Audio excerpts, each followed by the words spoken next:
What if we send a letter to expired listings instead of a postcard? Assuming you can get a realtor to pull up a list of expired listings, or, of course, if you are one, that certainly makes it a lot easier for you to pull up the list of the expired listings. You shouldn't have too much trouble getting that done. All right? You should mail the first letter immediately after the listing expires. In fact, it might even be better if you mail it immediately before the listing expires. Therefore, the realtor hasn't been out there and relisted it before the listing expires. In fact, as much as a month prior to expiration of the listing. Yeah, you do. They know the listing dates are in the computers. They know when they were listed.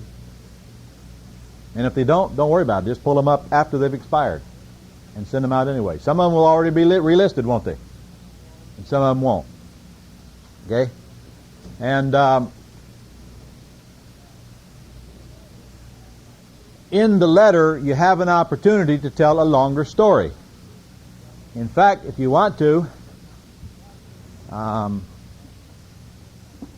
well, you don't need to worry about it, because in your module, I have the letter for you, so therefore you can use my letter or you can create your own. But on a postcard, I can only get so many words. If I have a little time and a little space to tell my story in print, there's an old saying in the marketing business, the more you tell, the more you sell.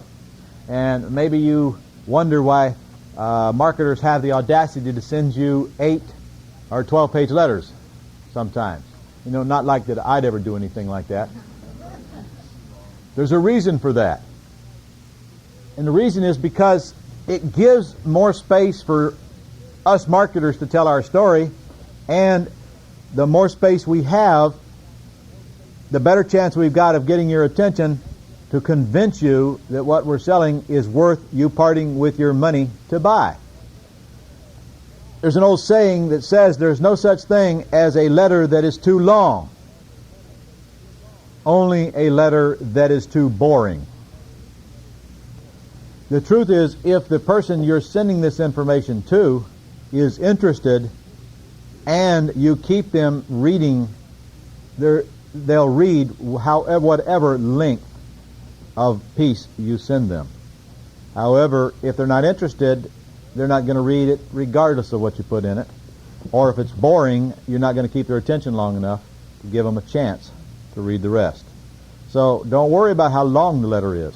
In my opinion, the longer, the better, as long as it's not boring. And frankly, there's a whole lot of proof out there that verifies that assumption. I didn't come up with it on my own. In fact, we verified it ourselves. Longer usually sells more. A 2-page letter is usually outsold by a 4-page letter. A 4-page letter is usually outsold by an 8-page letter.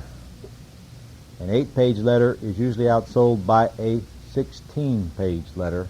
And believe it or not, the best producing letters that I've ever seen were 32 pages long. It was a book. In fact, I know of an individual right now listen to this. I know of an individual right now who sells a real estate course to realtors. And it is, in fact, the best I've ever seen. In order to sell this course to realtors, they run an ad in real estate magazines to attract leads from people who are interested in increasing their listings and increasing their sales. And when they hold up their hand and say, I'm interested, they then send out this 32-page letter. They convert 8% of the people who order that information to a sale of about $600. I got that letter. Now, since I'm not the realtor and I'm not interested, I couldn't make myself read the letter. Okay?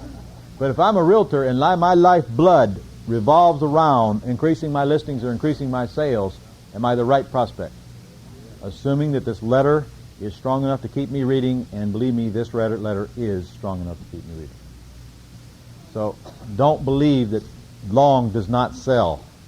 That is simply not true.